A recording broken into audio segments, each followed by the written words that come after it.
Today's webinar is with Edgewise Therapeutics. We'll talk about a novel approach to protect muscle in Duchenne, and we have a few team members both from CureDuchenne and from Edgewise to do a presentation and answer some questions today. A little bit of housekeeping here. This webinar is being recorded and it will always be viewable on the CureDuchenne website after the webinar, but I'll also make sure to send out the link to anybody who's registered today.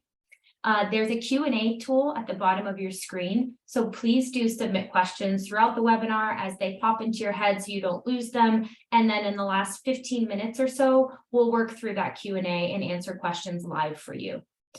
Any sort of questions that might pop into your head after, or if you want to get in touch with us, it's cares@cureduchenne.org. And very exciting, our big national conference is coming up at the end of April, April 20th through 23rd. So if you haven't registered, please do that ASAP. It looks like the end of this week, our discounted hotel room block will be expiring. So if you're interested, reach out if you have questions, but it's coming up quick, so get registered. We're really excited to see you. Other events, this is our kind of map for the year. You see San Diego is where we're having futures this year, but we'll be doing a road show. So we're traveling all around the US throughout the summer and fall as well. And then before we get started today, I wanted to launch a poll for everybody. We just want to get the audience to let us know who is in the crowd so we can tailor a little bit of the presentation or the Q&A. And we want to get to know you. So I'm going to go ahead and launch these 7 questions, and they should be relevant to most people, families, caregivers on this webinar. And you can go ahead and start voting, I believe.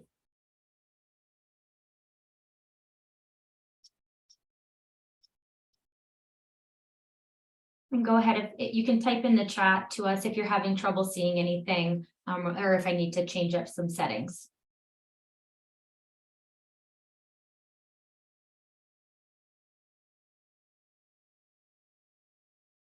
There we go. I see a few votes coming through. Thanks, guys.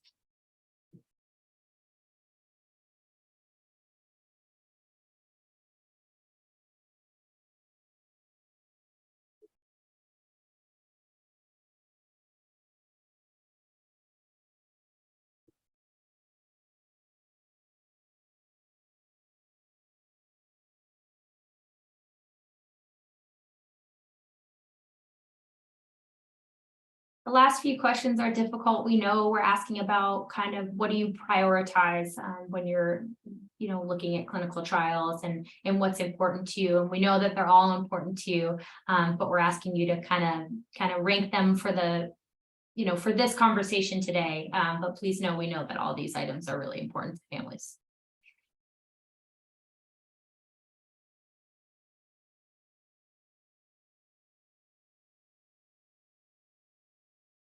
Okay, we have about 60% of people, 62% of people voted. I'm going to give 30 more seconds for votes to come in, and then I'll check these out and we will hand it over to Edgewise.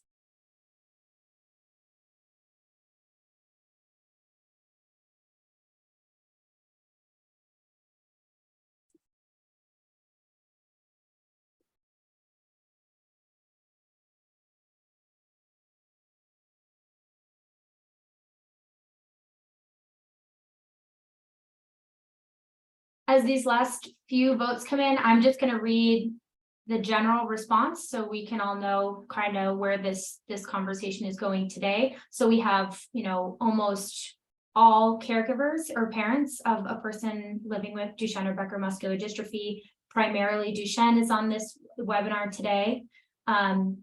The ages, we're looking mostly at 4 to 9-year-olds, and then the next largest cohort would be 10 to 16 years old with Duchenne.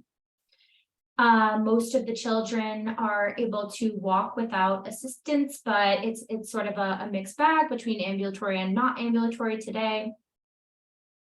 Almost 70% have not participated in a clinical trial yet, so that's really good to note when we're talking about kind of the basics of a clinical trial.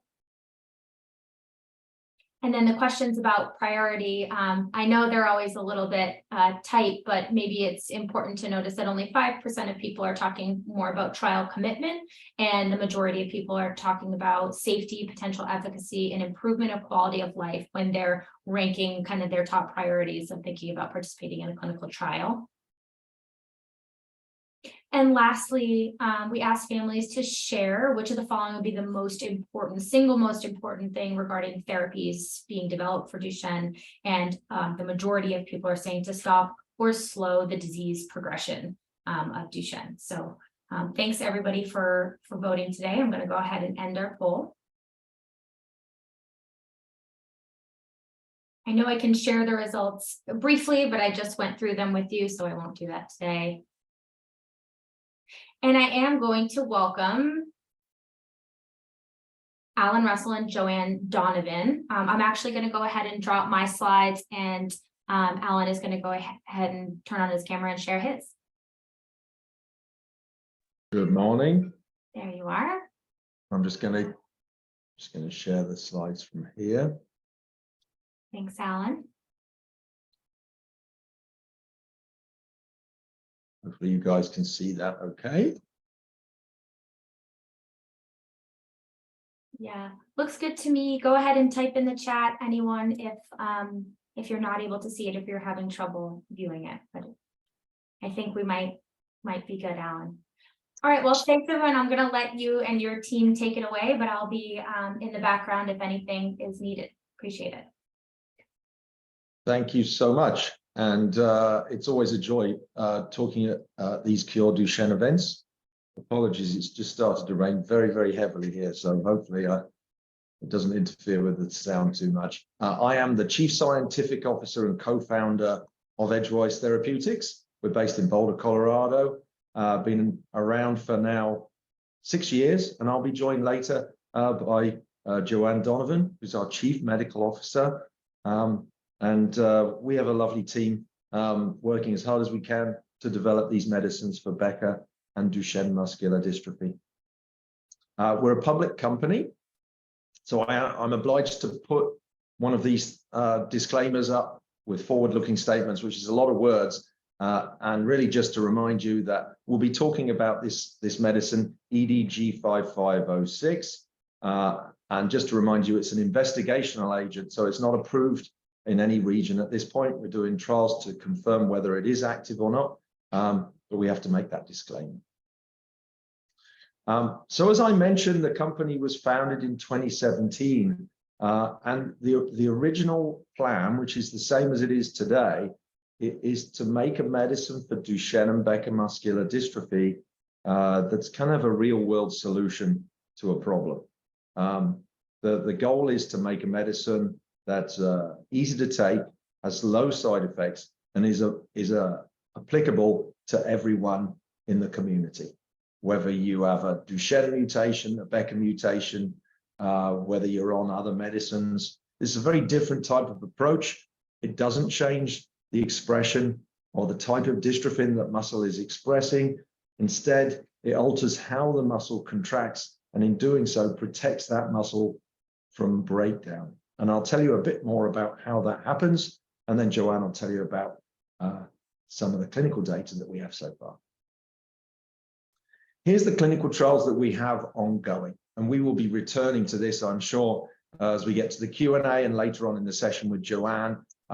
We have an open label extension, and this is the data that Joanne will show you most of the information from. So this is really an exploration of how the compound works, how tolerable it is, to give an idea in Duchenne, what kind of dose that we need and what we might expect to see. So this is a 24-month open label study in 12 individuals with Becker muscular dystrophy. It's been going for approximately 1 year now, with 1 year left to go, and we're continually reading out data from this study, and we'll continue to give updates on how those guys are doing on the study. What we've initiated now is a phase 2 study, Canyon. So this is a blinded study. So there's a placebo group in this group, in this study, again, in Becker muscular dystrophy, ages 12 plus, and that study is enrolling. And then the third study that's ongoing right now is a study called LYNX. So this is a phase 1/2 study. So it's an early study in ambulatory boys with Duchenne. Here's the clinical trials number. So this one is enrolling right now and will hopefully lead to larger and more extensive studies once this one is wrapped up. But this one is enrolling right now, and you can find the details on clinicaltrials.gov. So here's just a 1,000-foot overview of what our approach is. We really want to protect susceptible muscle fibers, which is something that you're acutely aware of in the sphere of Duchenne muscular dystrophy. Some muscle fibers are more susceptible than others. And that's where you will often hear these words fast and slow when we're talking about 5506. The muscle is split in many ways into two populations. You've got your fast contracting fibers and your slow contracting fibers. The slow contracting fibers tend to be darker in color. The fast contracting fibers tend to use glucose as their source of energy. The slow ones use oxygen plus energy to get by. And the fast fibers degrade at a more rapid rate than the slow fibers. That's in healthy individuals and people with Becker and Duchenne muscular dystrophy. We've made this therapy, 5506, that protects the fast fibers. These are the ones that really lead the way in terms of driving the disease. When you take the medicine, it stabilizes those muscle fibers and it stops them from falling apart. Doesn't matter what the mutation status is, because it just changes the way that the muscle fibers contract. It doesn't change the gene that they're expressing. And in a variety of dystrophic animal models, mostly Duchenne models, 5506 protects those susceptible muscle fibers and prevents long-term development of damage. And by that, what I mean is it stops fibrosis and it stops leak of CK, for instance, something that you're probably aware of, and we'll return to that theme in a second. And in dog and mouse models of muscular dystrophy, it improves strength and function. So we're not just talking a protective therapy here, we're talking a therapy that changes how muscle contracts, and that can actually lead to benefit. So you're used to seeing an image of dystrophin in a static muscle that looks like this. Here's the dystrophin protein linking into this complex that crosses the membrane. What I'm going to show you is how dystrophin works in moving muscle, which is of course what happens because muscle contracts all the time. So dystrophin is in these green stripes and it connects the contraction of this muscle to other fibers. So you can see these stripes cross between fibers such that when a muscle is contracting, the other ones contract too. Now, not all muscle fibers contract at the same time. In this case, just the middle fiber is contracting, and you see how it's pulling these other fibers along, such that when this muscle is contracting, this fiber is supported by these other ones, whether they're contracting or not. Now, if you have Duchenne, the body tries to make do without dystrophin by upregulating proteins, and unfortunately, it doesn't do a very good job. And the end product is that now, when a muscle fiber contracts, it has no support from its friends. That means all the stress gets put along the fiber. And when muscle gets stressed, so does the membrane. When the membrane gets stressed, then what happens is you get these kind of hypercontraction zones, and then you get enzymes activated that basically take the fiber out. It's what happens in you and I if we go and do exercise in a controlled way. You trim out fibers that are weakened, and then you grow back new ones. So there we go, it's been trimmed out. Now, of course, in Duchenne, for instance, the volume of degradation is too big for the muscle to keep up with. And then what you end up with is chronic inflammation and then replacement of muscle with fibrosis or fat. And then that replacement of muscle really drives functional problems.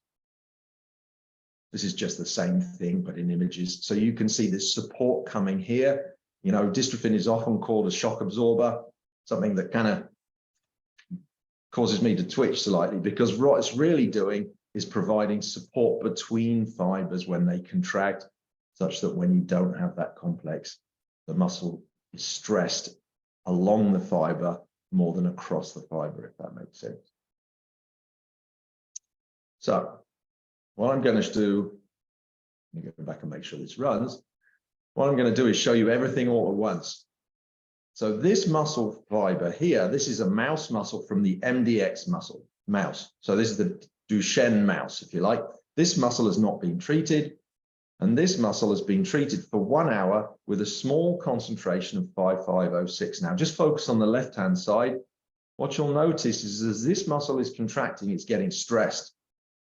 And then what's happening, enzymes are being activated that cause the muscle fibers to be snipped up. And that's why you can see these blobs kind of moving in an uncontrolled way around. They're no longer anchored. So it's almost like a pair of scissors has been applied along the muscle fiber and is chopping up the fibers in order to dispose of them and then grow back a new muscle fiber. But you can see in this muscle, the volume of destruction when the muscle is contracted is just so much that the body has trouble keeping up. And about 30% of your muscles, if you have Duchenne, are undergoing some part of this process at any one time, which is a really, really large volume. Now, on the right-hand side, we pre-treated the muscle with 5506. EDG 5506 changes the way that muscle contracts.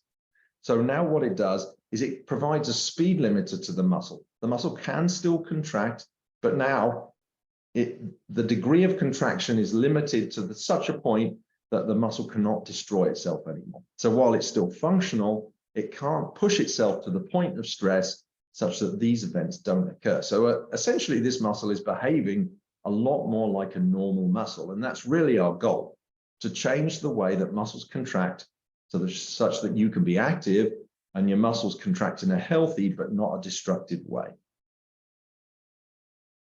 This is just, again, a still image in case my video fails, to point out these kind of destruction zones that occur if the compound is not present, and that is completely alleviated in the presence of the compound. Now, when muscle is breaking down, as in the video I just showed you, what tends to happen is you get these membrane ruptures, and then a lot of stuff leaks out of the muscle. So it's really a fairly easy way for scientists to tell whether muscle is breaking down, because they can measure a whole bunch of things that leak out of the muscle and then enter the bloodstream, and you can measure that. And of course, you're probably most aware of creatine kinase, because that's often the first step in diagnosis of Duchenne. This is an enzyme that's released from muscle when it's injured, and you can measure that in the bloodstream. But there's a lot of other muscle proteins as well. Some of you may have heard of myoglobin, and we'll be talking about this fast skeletal muscle troponin, and that's because of one special feature of this protein. It's only expressed in fast fibers. It's not expressed in those slow fibers that I told you about. So we like this one for the compound just because it's a very specific biomarker of how are we doing on those fast fibers. Are we stopping them leaking or are we not? And we can use that as a guide towards, are we dosing people with enough medicine, or do we need to dose them with a bit more? At this point, what I'm going to do is I'm going to hand it over to Joanne, and she'll tell you about how we view Becker and Duchenne, and then some of the data that we have in Becker muscular dystrophy. Yeah, thanks, Alan. I'm Joanne Donovan, a Chief Medical Officer at Edgewise. And what we had, the point that we came to in developing this drug is to think of Becker and Duchenne as related dystrophinopathies. As Alan showed you, the problem is basically the same, that there isn't enough dystrophin to protect against the injury that happens when muscle contracts. So as there's less dystrophin, there's more muscle damage, clearly. And so what we have looked at is both participants, both people with Becker and Duchenne. And the first study that we looked at, we included on the next slide, we included individuals who had Becker. Alan, it's not moving forward. There. So, and the reason we did this is because in this kind of a study, we could include adults but not kids. Bring them into, and these guys got gold stars for being in what's called a phase 1 unit for almost 3 weeks, basically, so that we could draw blood, we could do muscle biopsies, and understand more about the drug. And the things that are important to you thinking about taking the drug in a clinical trial is, well, what about side effects? And we found that over the 2 weeks of dosing, the drug was well tolerated. The most common side effects were drowsiness and dizziness that happened very transiently and at the beginning. Once they were on it for a few days, that disappeared for the most part. And what we've done is actually dose the drug at night, and that hasn't been an issue. The drug is given by mouth. It's a tablet, small tablets, once a day, and we found that it was well absorbed. And importantly, we found that the drug gets to muscle. There's 100 times more muscle drug in muscle than there is in the bloodstream. And that's important because it's concentrated where it needs to do exactly what you saw on the slide that Alan showed before.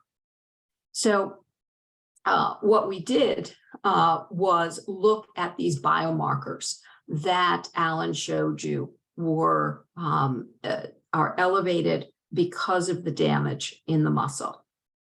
Next, I think it's lagging, Alan. That's the problem. Whoops. Thank you. And what we saw were those biomarkers of muscle damage were decreased very early, even at 2 weeks in the very first study.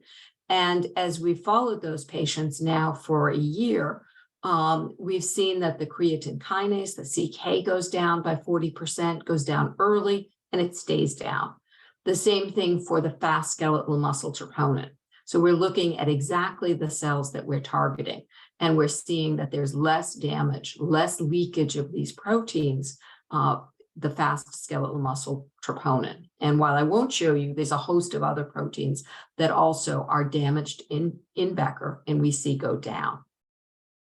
So next, what happens to function? Of course, that's the end, what we want to see.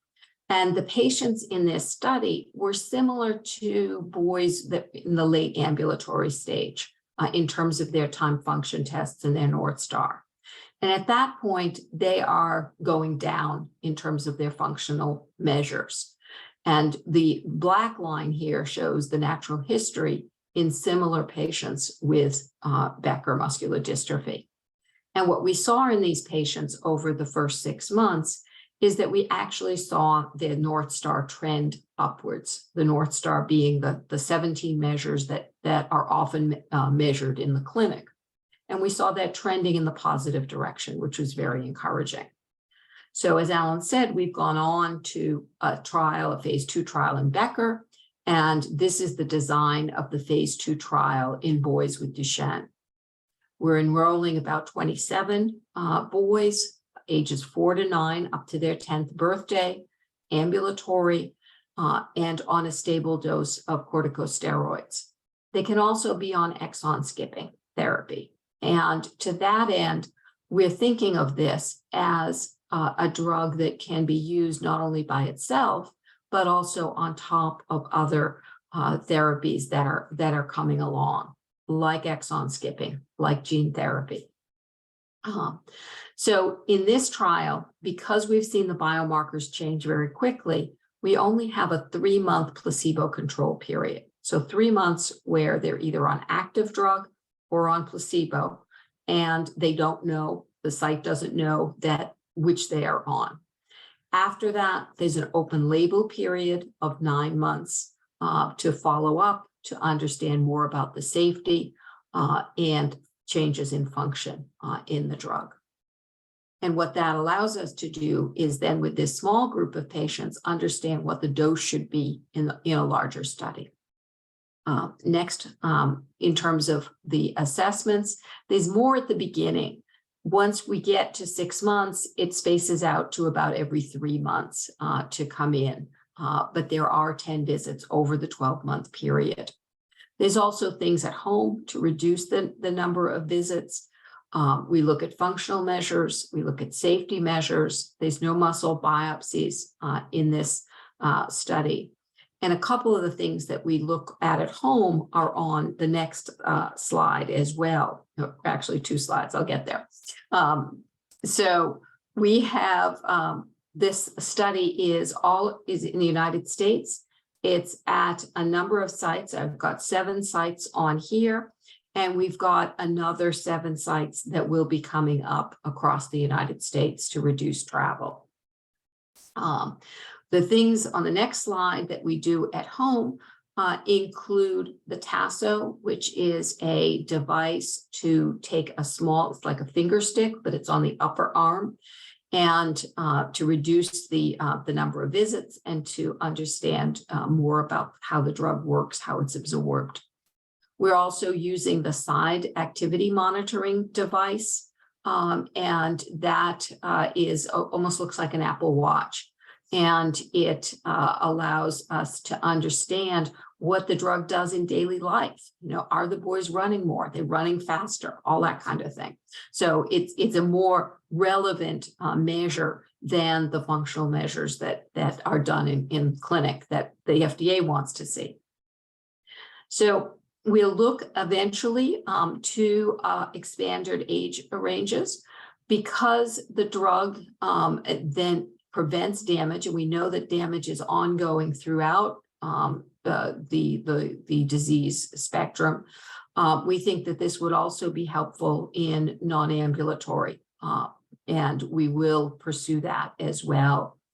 We are looking to expand past the United States in Duchenne, and continue to do the best job we can in terms of supporting patients in this study.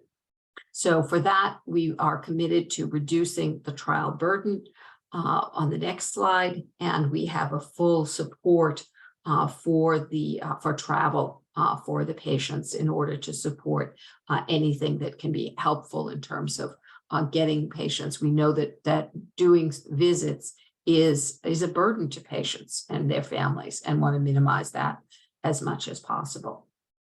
So to summarize, EDG 5506 is being developed for both Becker and Duchenne. It's a pill taken orally, intended to preserve, protect, and potentially improve function in Becker in patients and Duchenne in patients with any mutation. And do that by preventing damage to muscle, allow it to regenerate, and that's by protecting the most susceptible muscle fibers. Could be used alone and in combination, we believe, and really designed to address this root problem of contraction-induced injury, which is where the disease progresses and where it begins.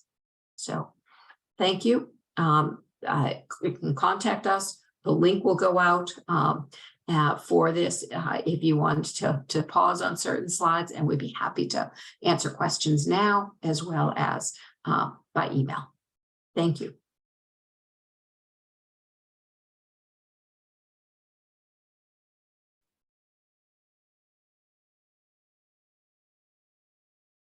Thanks so much. Excellent. So let's move to Q&A.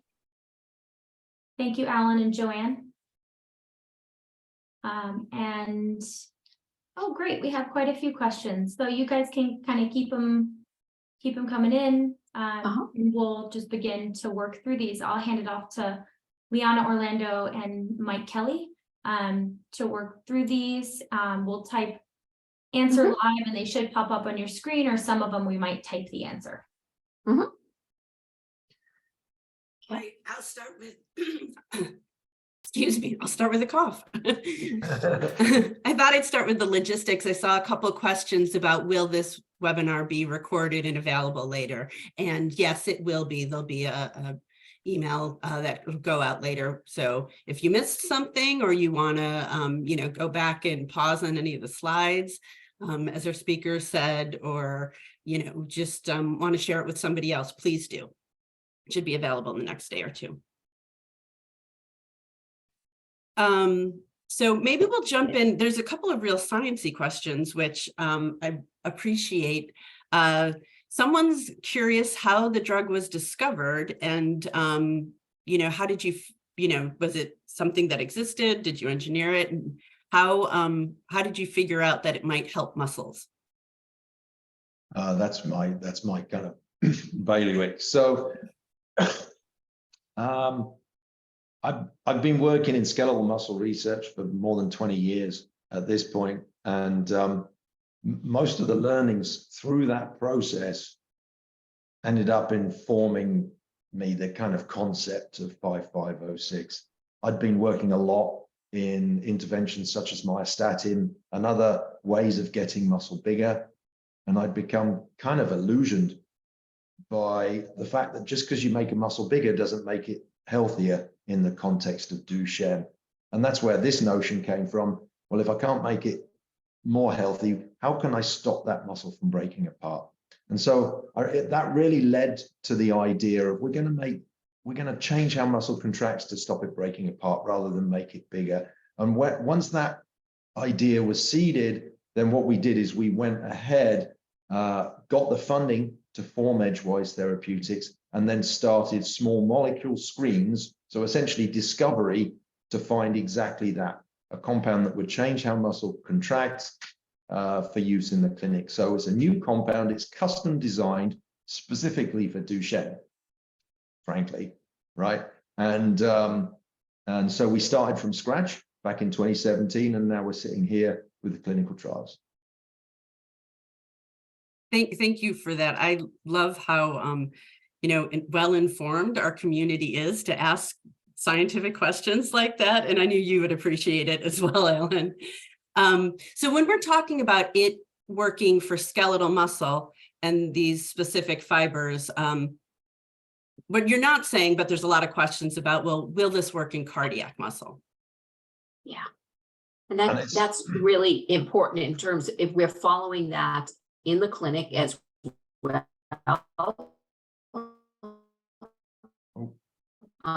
The boys are getting echoes and lab with Alan as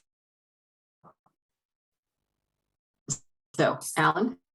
Oh, yeah, you just dropped off there, Joanne. So I kind of got like 2/3 of that. But I think what you said, you were measuring lots of echoes in the clinic, because of course that's an I say we're encouraged by the well by the preclinical data. I see. Okay, so of course you are correct, questioner. The compound works on these fast skeletal muscle fibers, and then you're like, well, there's the slow ones and there's the cardiac ones. What are you doing for those? And it was an acute interest to us as we did these kind of models of muscular dystrophy to understand what happens to the heart. And to that end, we've done long studies in a more severe form of muscular dystrophy model. So these are mice with the kind of variety of MDX mice that get cardiac problems. And in those studies, and we've run 3 of them now, we see consistent changes on the heart. Now, that's not a target for us, right? But what we believe happens is by profoundly changing what happens to the other muscles, then you positively affect the heart. That's the goal, right? So that while our target is just this one compartment makes up a large proportion of your muscle mass, and then that will make everything healthier. Essentially, that's the goal. So that's very interesting. This is a very forward-thinking question then, but someone's asking whether or not then, if it did have effects on the heart, or even if not, could you imagine this could be a treatment for carriers manifesting symptoms as well? Oh, yeah. You know, one of the key themes of this approach is it doesn't really matter what the background genetics are. If you have problems when your muscles contract, right? So when you exercise or when you're active, if your muscles get injured in a more frequent manner, then this compound will help you, essentially. We're also doing studies in other types of muscular dystrophy. So in limb-girdle or 2I, for instance, another disease where muscle contraction leads to injury. So a carrier similar to a mild Becker, for instance, would be potentially game for us. Which is wonderful. There's as you might imagine, many questions about, particular mutations. Will it work for some and not others? Will it work better? And what's, I think, really differentiating about this technology, right, is just as you said, Ellen, it's really, since it's addressing the sort of structure of the muscle, it could work independent of what mutation, right, you have in dystrophin or other, or any other muscle protein. And it's a good point just to remind people that for the LINK study, you can be stabilized on an antisense oligo. So you could be on Exondys, for instance, and be appropriate for the trial. Yeah, can I just expand on that a little bit? There's a couple of points I just want to broaden out. As we meet families, they quite rightly look on clinicaltrials.gov and understand, oh, this is a placebo-controlled trial. And I think as people look at it, they tend to think that most placebo-controlled trials are 6 months or even a year. You just reinforce that this is a fairly short placebo timeline, which I think is a real advantage for parents as they start to think about clinical trials and participation. Thank you, Mike. Yeah, no, it was. The second thing, I really, acknowledge you guys. I think it's fantastic to see standards of care change, as the landscape has changed. There's 4 exon skipping approved drugs. I'm assuming that all of those, because they're approved, would be applicable to include. Yes, that's correct. Yeah, and this year, we have, I think this could potentially be a banner year. We're about 2 months away from the PDUFA date for gene therapy.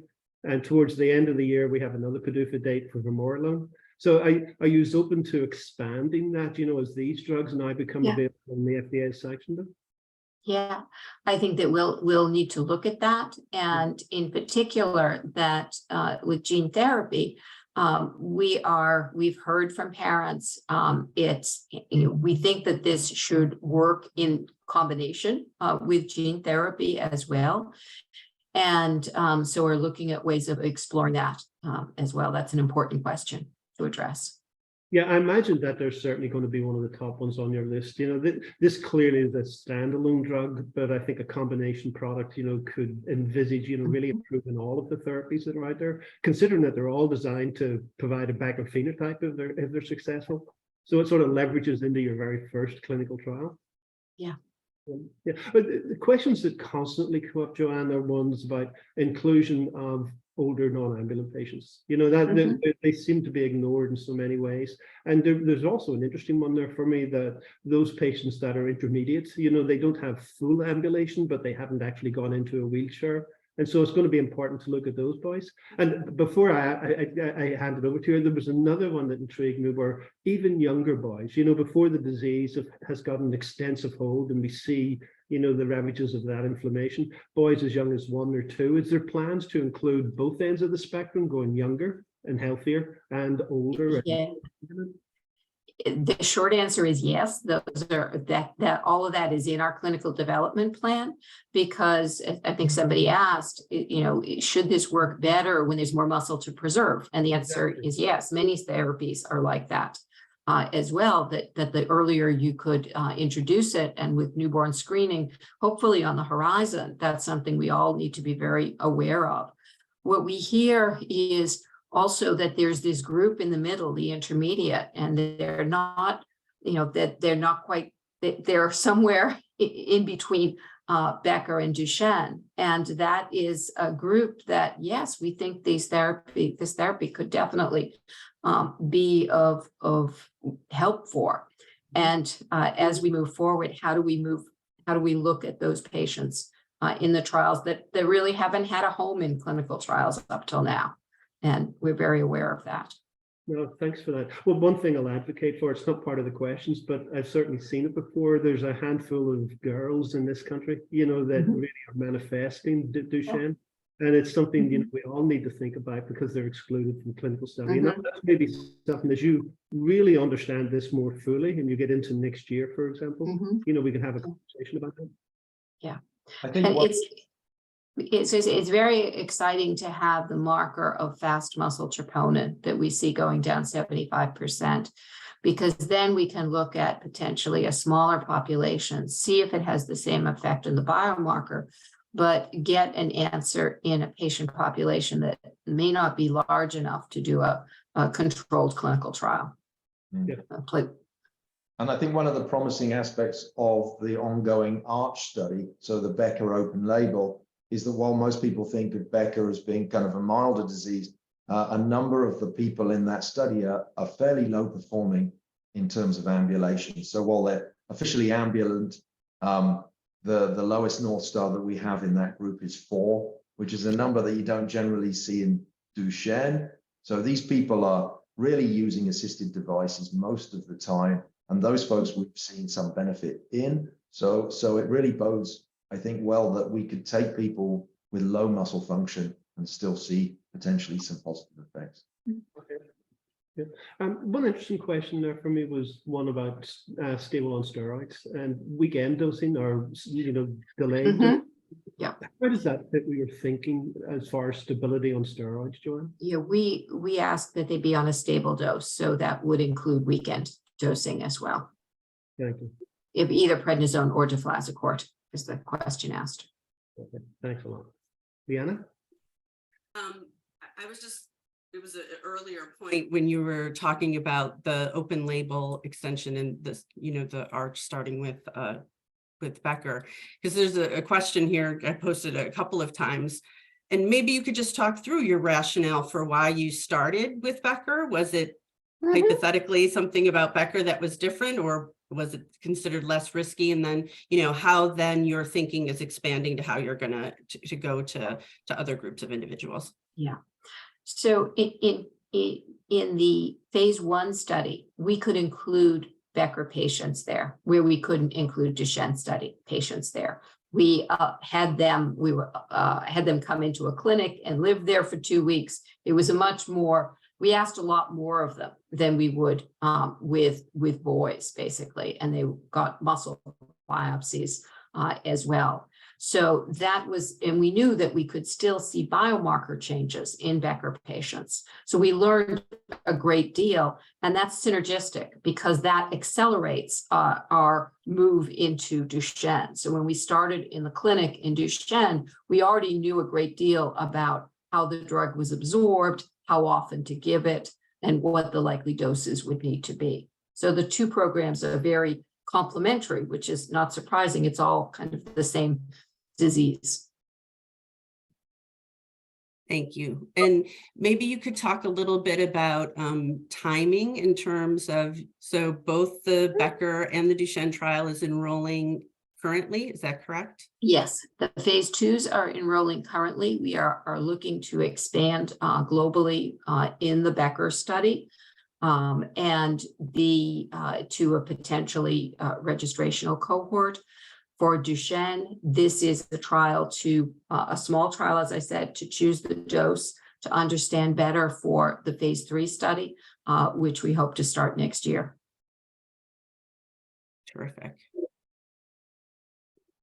And I'll take a very simple one for Alan. Is this mutation agnostic? I'm assuming that you've got no evidence that it's going to favor deletions, duplications, or anything else inside that. If your muscle gets injured when it contracts, then there you go. So that's really doesn't care whether you have a strange mutation or a more well characterized one. You're all fair game.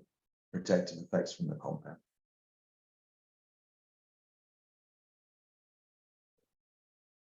Another question here about side effects that you discovered in the phase 1. I remember you mentioned sleepiness. That one always sticks in my head. What were the other things? The other was what was described or called dizziness. And both of these were something that when you took the drug for more than a few days, people got used to it. Basically, it has to do with starting the drug as opposed to the longer term the drug, and to make that to minimize that. What we did is give the drug at night when sleepiness is not a problem at bedtime. So that the drug has been pretty well tolerated in the clinic. Those are the major side effects or the most common side effects that we've seen. Thank you. And just a quick follow-up on the one that I asked last time. Like, as much as we recognize it's mutation agnostic, I think some of the parents are asking about, is there any particular mutations that may be excluded in the same way that we've seen that with the mini-gene work? No.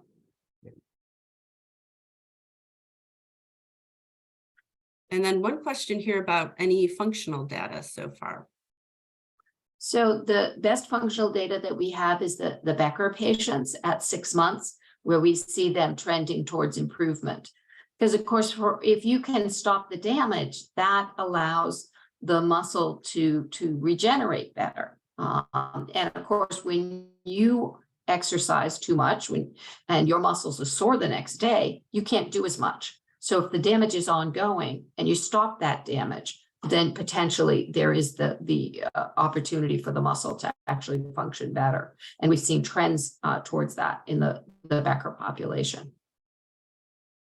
And it's probably worth sort of just acknowledging, right? Like showing benefits in Becker is a little bit harder if the progression is slower, right? You have to sort of look across a longer period of time. So that is encouraging to see the trends, and we'll also have to see what happens, you know, over longer periods for them as well as in Duchenne. Yeah. So I'm scrolling through this. This has been wonderful. I have to say, there are so many questions. We have a really great engaged audience, and I'm just trying to scan through to see if there's any topics that we've really missed. There's a good one just come up about tachyphylaxis, which that most of you will probably have never encountered, but it's a wonderful question. Tachyphylaxis means basically, if you take the compound for a long period of time, will it stop working, right? And there's no evidence of that. We've kind of cunningly managed to make a compound that the body has no way to go around, if you like. So it just keeps on working if you keep taking it.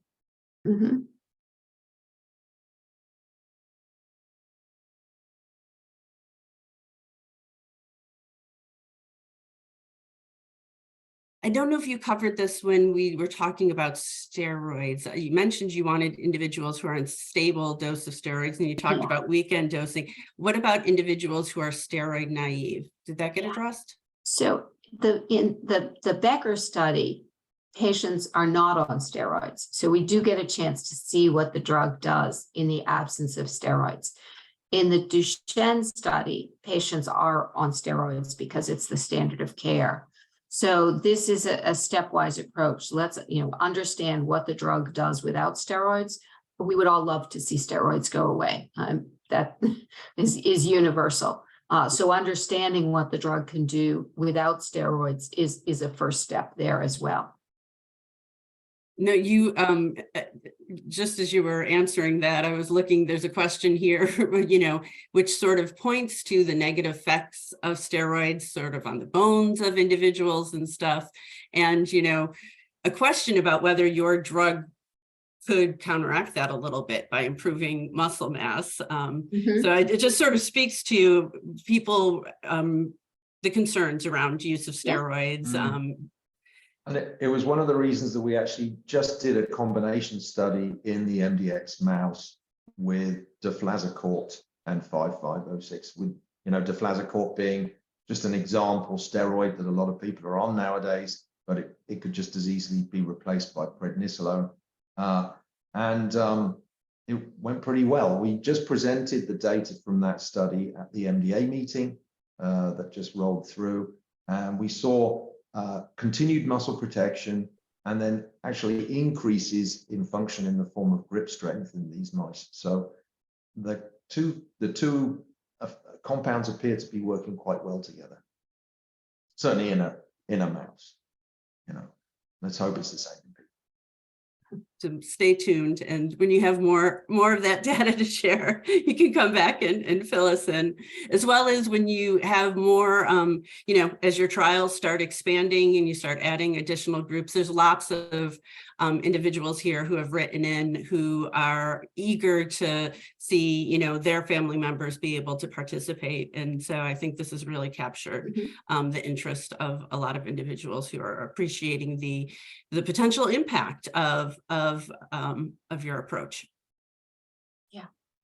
So, and to that, when people are interested, the definitions of Becker and Duchenne are something that experts in the field discuss a lot. So, because it's the same gene and the same mutation can cause Becker, in quotes, and Duchenne, in quotes, in the same family. There's a spectrum. So what in the most recent care guidelines what went to the FDA for their guidance on doing trials, put that Becker was defined as a mutation in the Duchenne gene and the DMD gene, and that they were continuing to walk past the age of 18 on steroids, or 16 not on steroids. So, for example, for our Becker study, we are including participants who have a mutation in the dystrophin gene and are continuing to be ambulatory. And we're enrolling adults and adolescents in that study. So people who were called Duchenne but are still ambulatory potentially could be, if they meet the other criteria, could be considered. No, that's really helpful. And actually, this is going to continue to evolve over time. And as you're allowing enrollment, right, of individuals on other types of therapies, which might also change some of this as well. Yes. These are good problems to have, I think. So I think that's all the questions that I see. Mike, is there anything additional that you want to add? No, not at all. I think this has been a great opportunity to, once again, to get people to understand from the inventor of the drug all the way through to the early biology and seeing what's going on in the clinic. I think the next many months, and as we go through this year, we're going to see some more data out of this. It's a truly interesting approach, and that we wish you well. And it's great to get the community engaged and really up to speed with what the plans are here. Right. Thanks for the opportunity. Thank you so much, guys. Really appreciate it. Thanks to the whole team. And of course, this was recorded. There's a few questions kind of about inclusion criteria and a few things we did answer. So if you weren't able to join for the whole webinar, I will email you out a link so you can kind of go back and pause and play at your own discretion. So that'll go out to you. Huge thanks to the team today, and thanks to Mike and Liana for answering all of these wonderful questions.